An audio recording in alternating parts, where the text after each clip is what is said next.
Assalamualaikum warahmatullahi wabarakatuh. Selamat berjumpa kembali adik-adik semuanya.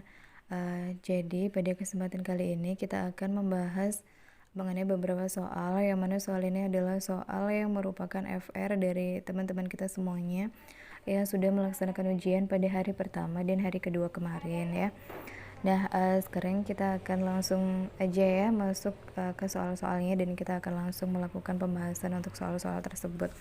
Kita akan baca dulu untuk soal yang nomor 1. Diketahui fx sama dengan 5x minus 2 dan Q bundaran fx sama dengan 6x kuadrat minus 10x plus 4. Pertanyaannya adalah tentukan berapakah nilai dari G minus 2 kayak gitu ya. Dan opsinya di sini yaitu yang A2, kemudian yang B3, yang C4, yang D5, dan yang E adalah 6. Nah, kira-kira opsi mana yang paling tepat untuk kita bisa menjawab soal ini kayak gitu ya. Nah, sekarang kita akan mencoba bersama-sama bagaimana supaya kita bisa memecahkan soal ini. Nah, sekarang gini, pada saat kita ditanya soal yang nomor 1 itu masuk ke dalam materi apa kayak gitu ya. Nah, ini itu adalah salah satu soal yang masuk ke dalam materi fungsi komposisi dan fungsi inverse. Jadi nanti kalian bisa melihat materinya dia itu masuk ke dalam fungsi komposisi dan fungsi inverse kayak gitu ya. Sekarang kita akan langsung aja ya untuk membahas soal ini. Nomor 1 di sini ya. Diketahui fx-nya sama dengan sekian, kemudian G bundaran fx-nya juga sudah diketahui sama dengan sekian. Yang ditanyakan adalah tentukan berapakah nilai dari G minus 2. Nah, di sini langkah pertama yang harus kita lakukan adalah menuliskan kembali G bundaran fx-nya kayak gini ya. Sama dengan 6x kuadrat minus 10x plus 4. Nah, apa sih yang dimaksud sebagai G bundaran fx itu? G bundaran fx itu maksudnya adalah si f-nya itu masuk ke dalam G kayak gini ya. Nah, pertanyaannya adalah apakah kita sudah mempunyai bentuk fx-nya? Punya. Mana fx-nya? Ini 5x minus 2. Berarti awalnya kita masukin aja ya si fx-nya itu nilainya sebesar 5x minus 2. Nah, yang ini kita tuliskan ulang dulu ya, seperti ini. Nah, kemudian kalau sudah, di sini kan sebenarnya kita mau mencari gx-nya dulu ya. Nanti kalau gx-nya sudah ketemu, kita bisa mensubstitusikan nilai x-nya itu sebesar minus 2 kayak gitu ya. Tapi supaya kita bisa mencari G minus 2 dengan cara yang lebih cepat tanpa kita harus mencari Gx-nya, bisa nggak sih kira-kira? Bisa kok ya. Caranya gimana? Ya, caranya adalah bagaimana supaya nilai dari 5x minus 2 ini itu hasilnya nanti sama dengan minus 2 kayak gitu. Gimana maksudnya? Ya, maksudnya adalah gini, kalian kira-kira bisa memasukkan nilai x sama dengan berapa supaya nanti nilai akhir dari 5x minus 2 itu hasilnya sama dengan minus 2 kayak gitu ya. Dan nanti kalau misal kalian bisa menemukan nilai x-nya, maka kalian bisa langsung mensubstitusikannya ke dalam sini kayak gitu ya. Dan itu kita bisa langsung mendapatkan nilai dari G minus 2 nya. Oke. Jadi maksudnya kayak gini, kita tulis dulu aja di sini. Jadi kita akan mencari x-nya itu berapa supaya hasil akhir dari 5x minus 2 itu adalah minus 2 kayak gitu ya. Nah, berarti kan ini bisa kita pindahkan ke sebelah sini ya. Berarti minus 2 ditambah 2. Kenapa ditambah 2? Karena yang sebelah sini minus, kalau pindah ke sini kan jadi plus ya. Berarti 5x sama dengan 0. Minus 2 ditambah 2 itu maksudnya adalah kita punya utang 2, kemudian kita bayar 2, berarti kan habis ya. Sehingga x-nya di sini jadinya 0 dibagi sama 5, yaitu siapa? 0. Nah, berarti artinya pada saat kalian memasukkan nilai x-nya sebesar 0, maka kalian bisa mendapatkan nilai yang di dalam sini itu jadi minus 2 kayak gitu ya. 5 kali 0, 0 dikurangi dengan 2, berarti kan jadi minus 2. Berarti di sini kalian bisa tulis G minus 2 sama dengan 6 kali x-nya tadi dimasukin berapa? 0, kan harus sama nih antara kiri sama kanan ya. Dimasukin 0 nih kayak gini. Yang ini juga 10 kali 0 ditambah sama 4. Berarti berapa dong? 0 dikalikan sama 0 ya, 0 ya, dikali sama 6 juga 0. 0 dikali 10 juga 0 ditambah sama 4, sehingga hasilnya adalah berapa? 4. Jadi G minus 2 di sini sudah kita dapatkan hasilnya, yaitu berapa? Minus 4 kayak gitu ya. Nah, sekarang kita akan melihat untuk opsi yang mana yang tepat sesuai dengan apa yang sudah kita dapatkan di sini ya. Nah, di sini kita akan melihat jawaban yang paling tepat yang mana. Nah, ini dia ya. Sehingga jawaban yang paling tepat untuk soal yang nomor 1 itu adalah yang C, yaitu 4. Oke adik-adik semuanya, sekarang kita next ya ke soal yang nomor 2. Ini juga merupakan soal FR dari teman-teman yang sudah melaksanakan ujian kemarin ya. Sekarang kita baca dulu soalnya. Jika fx sama dengan 3x kuadrat plus 4 dan gx sama dengan 4x plus 2/5, pertanyaannya adalah tentukan siapakah nilai dari f bundaran G2 kayak gitu ya. Dan opsinya di sini yaitu yang A14, kemudian yang B16, yang C18, yang D20, dan yang E adalah 22 kayak gitu. Nah, kira-kira opsi mana yang paling tepat untuk soal yang nomor 2 ini? Kita akan bahas dulu bersama-sama di sini ya. Jadi kalau kita lihat di sini kan untuk soal yang nomor 1 sama nomor 2 itu sebenarnya dia itu masuk ke dalam materi yang sama ya, yaitu apa? Materi fungsi komposisi dan fungsi inverse kayak gitu ya. Jadi nanti kalian bisa melihat untuk materinya di sana ya, yaitu fungsi komposisi dan fungsi inverse. Nah, sekarang kita akan langsung fokus pada soal yang nomor 2 ya. Di sini yang ditanyakan adalah siapakah f bundaran G2 kayak gini ya.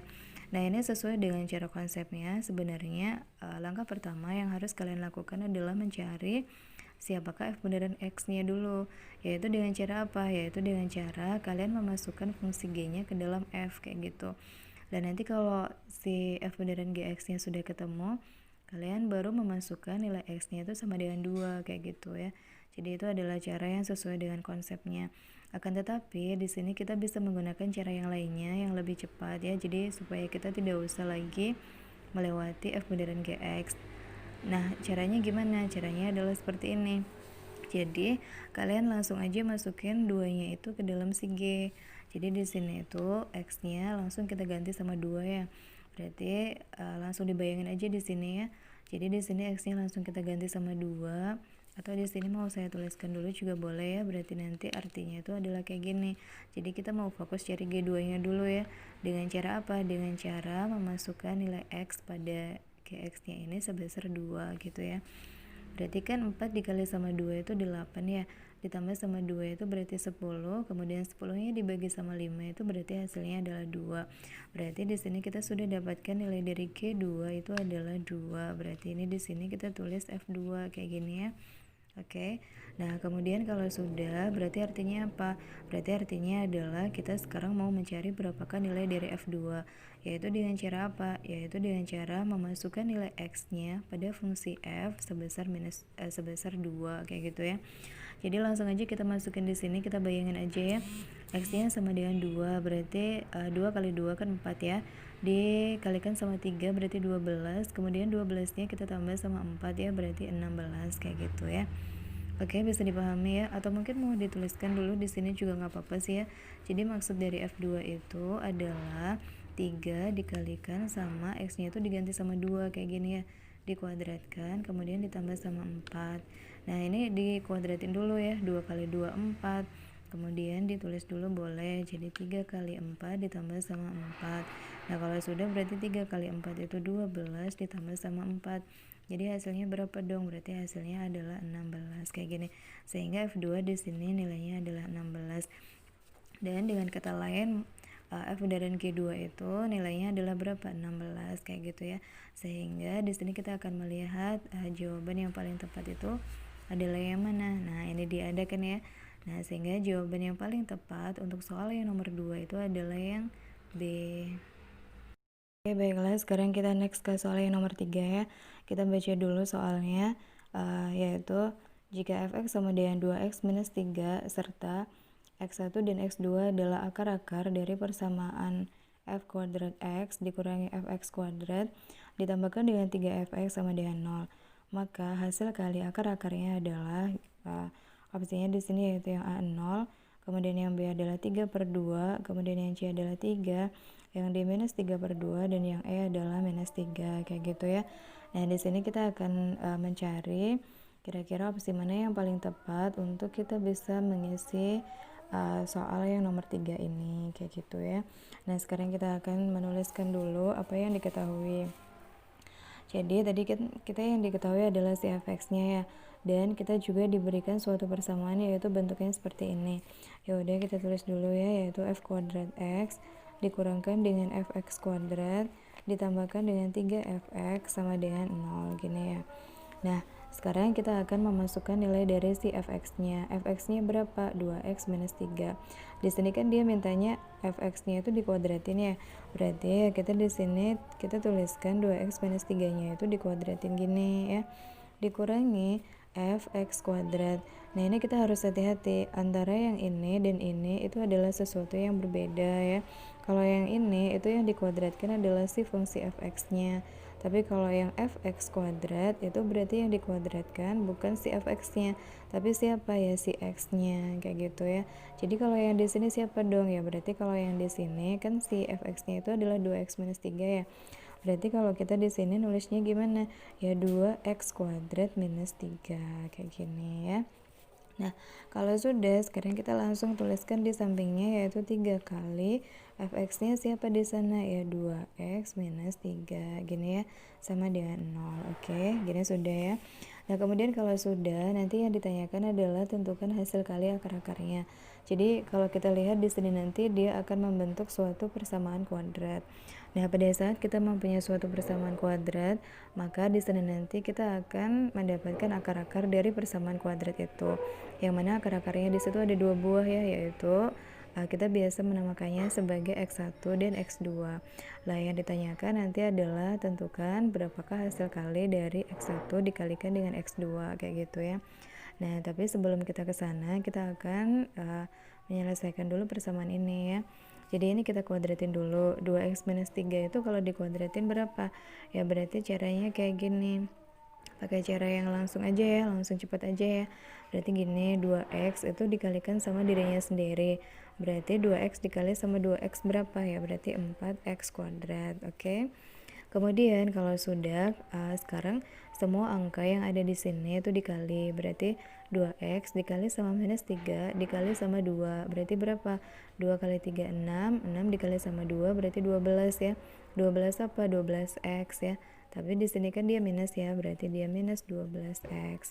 Kemudian kalau sudah gimana? Ya sekarang gilirannya minus 3 ya, dikalikan sama dirinya sendiri. Jadi minus 3 dikali sama minus 3 siapa? Plus 9. Jadi taruh sini kayak gini ya. Nah, ini adalah cara untuk mengkuadratkan supaya cepat. Jadi supaya kita tidak usah menuliskan ulang kembali. Kan ini sebenarnya itu adalah 2x minus 3 dikali sama 2x minus 3 gitu ya. Yang biasanya kita menggunakan perkalian pelangi untuk bisa mendapatkan hasilnya. Tapi sekarang kita bisa langsung aja kayak gitu ya, supaya lebih cepat. Nah, kemudian kalau sudah, sekarang minusnya ini bisa masuk ke dalam sini. Jadi minus 2x kuadrat. Kemudian kalau sudah, minus ketemu minus apa? Plus 3. Nah, kemudian jangan lupa yang sampingnya sini ya. 3 dikali 2x berapa? 6x. Kemudian masih ada lagi yaitu 3 dikali minus 3 jadinya minus 9 sama dengan 0 kayak gini ya. Nah, kemudian kalau sudah, sekarang kita akan melihat bentuknya kan seperti ini ya. Kita akan melihat mana yang sejenis. Lah, yang sejenis itu bisa ditambah atau dikurang ya. Yang mana kira-kira ini? Nah, 4x kuadrat itu temannya siapa? Temannya kan yang ini berarti ya. Jadinya 4 dikurangkan sama 2 berarti 2x kuadrat gini ya. Kemudian sekarang kita akan mencari lagi. Ini temannya sama siapa? Temannya sama yang ini. Berarti di sini dia utangnya 12, kemudian dia bayarnya 6. Berarti artinya dia masih punya utang berapa? 6 kan ya. Berarti kita tulis di sini minus 6x gini ya. Kemudian kalau sudah di sini masih ada lagi yaitu 9. Kita kurangkan aja sama 9 langsung ya. Berarti kan habis dan masih ada sisa yaitu siapa di sini? 3. Berarti kita tuliskan di sini plus 3. Sama dengan siapa? Sama dengan 0. Nah, sekarang kita sudah mendapatkan bentuk persamaan kuadrat yang kita cari, yaitu ini ya, yaitu 2x kuadrat minus 6x plus 3 sama dengan 0. Nah, sekarang yang ditanyakan adalah tentukan berapakah nilai dari x1 dikalikan dengan x2. Nah, supaya kita bisa mendapatkan hasilnya dengan cepat dan kita tidak usah mencari siapakah nilai dari x1 dan x2-nya masing-masing ya, kita bisa langsung menggunakan rumus ini yaitu apa? C per A. Nah, siapa C? C itu adalah konstantanya. Kemudian siapa A? A itu adalah koefisien dari x kuadrat. Jadi ini itu bentuknya adalah ax kuadrat plus bx plus c sama dengan 0 kayak gini ya. Nah, bentuk persamaan kuadratnya kayak gini. A-nya siapa? A-nya kalau yang di kita di sini itu adalah 2. Kemudian B-nya siapa? B-nya kalau yang di soal ini adalah minus 6. Dan C-nya siapa? C-nya kalau di sini yaitu 3 gini. Sehingga kalau kita masukkan nilai dari X1 kali X2 sama dengan C per A ya, berarti tinggal kita masukin aja. C-nya berapa? 3 dan A-nya berapa di sini? 2. Sehingga hasil dari X1 dikalikan dengan X2 itu yaitu 3 per 2. Sekarang kita akan melihat opsi mana yang paling tepat untuk soal tersebut. Jadi jawabannya adalah 3 per 2 ya. Nah ini dia ya. Jadi ini ada nih ya. Jadi jawaban yang paling tepat untuk soal yang nomor 3 itu adalah yang B.